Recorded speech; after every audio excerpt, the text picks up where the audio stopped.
Welcome back to Jersey Matters. I'm Larry Menti. What can local governments do to keep their area, their municipality, more environmentally friendly, both now and in the future? That's the mission of the man you're about to meet. Randall Solomon is Executive Director of Sustainable Jersey. Thanks so much for being here. What is Sustainable Jersey?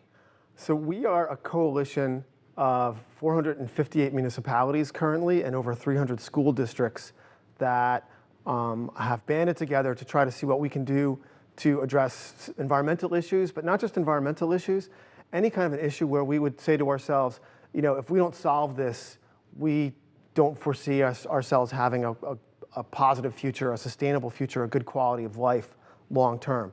So environmental issues are a big part of it, but we also look at economic and social and equity issues as well. And we look at a lot of big picture issues and statewide issues, some national issues, and say, what is the role of an individual government, a municipality or a school? What part can they play in solving those bigger issues? So how do you do that? You go in and talk to the city administrators and say, this is what you should be doing? Well, we actually have a process where we work with those city administrators, the local elected officials and volunteers, and bring them together with academics and scientists, as well as state agencies. And we, working it collaboratively, we have all these task forces, we decide what are the big issues that we have to worry about. So climate change and water and local economic development and a host of other issues, making communities more walkable and bikeable, traffic, and say, you know, what are the key issues that we have to solve if we're going to have the kind of future and the kind of lives that we want to lead. And then we identify the solutions. Again, working with those experts and working directly with the people that we want to implement the solutions. We identify the public policies, the local ordinances, the outreach programs, the whatever it is, all the different things that a local government can do. We identify the concrete, specific, implementable things that they can do. And yet every one of these schools and municipalities is different though, right? I mean, sure. You can't just bundle them in one certification because Belmar is much different than Newark, for instance. That's true, but Belmar and Newark both have municipal buildings, and those municipal buildings could be energy efficient or not energy efficient. They have fleets, and those municipal fleets, they have police cars. A lot of the things are going to be consistent, and then for the things that aren't consistent, we have variations. So complete streets is a good example. Complete streets is the notion that when we build a street, we want to make it usable for all users, not just cars. So we want to make it usable for good sidewalks and pedestrians and bicyclists. And if you're in a city, you want to have it be part of your economic engine. So you want outdoor seating and alfresco dining and kind of cafe culture.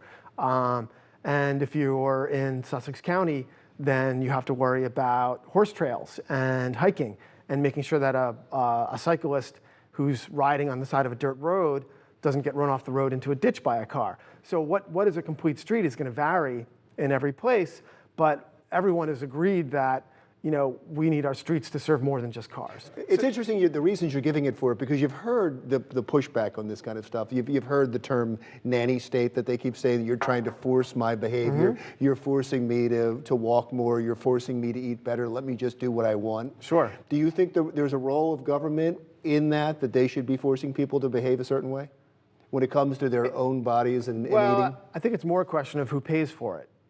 So if you want to live on a small cul-de-sac in the middle of nowhere, that's fine. But you shouldn't expect everyone else to pay for the road if the cost of that road is 100 times more than a road in a better planned community. That's a great argument. You know why it's a great argument? Because the very people that would complain about this are normally conservatives, and yet when you tell them you're going to have to pay for it, they'll be with you on that immediately. Right.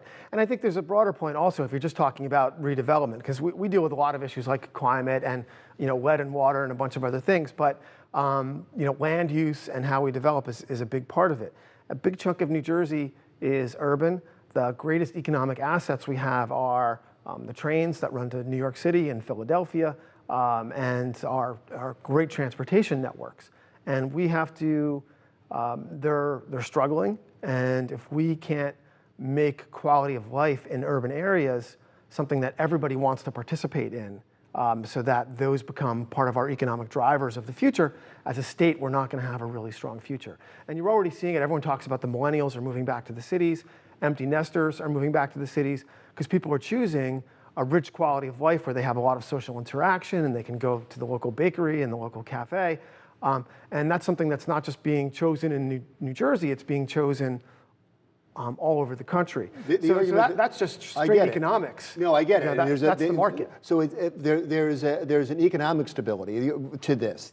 There's an economic reason for doing all of the things you're talking about. Right. And that it makes government and a municipality run better and more efficiently if they do it correctly. And right. That, as I said, that is a strong argument. How do people get involved with you? Well, we're a really strange kind of an organization. We have all those municipalities and schools that participate with us. Each one of them has a local sustainability commission or a green team. They're usually called green teams. That's an actual formal body created by the city council or the school board, and they are charged with coordinating the implementation of these actions. And so if you think about the fact that since we were founded 10 years ago, there's actually a whole new layer of local government that's been created just to try to implement sustainability and to think about the future and to implement our program. You get a sense of the power of our program. And a little aside from your question, these municipalities and schools are now implementing over 5,000 items from our checklist of stuff every year and submitting it to us for documentation. And you can look at all of that on our website. Wonderful. Thank you so much. I appreciate you coming in. Randy Solomon is the Executive Director of Sustainable Jersey. Jersey Matters continues right after this. Still to come on Jersey Matters, someone with a disability is just looking for independence. Now there's a house that gives it to them. We'll tell you about it when Jersey Matters continues.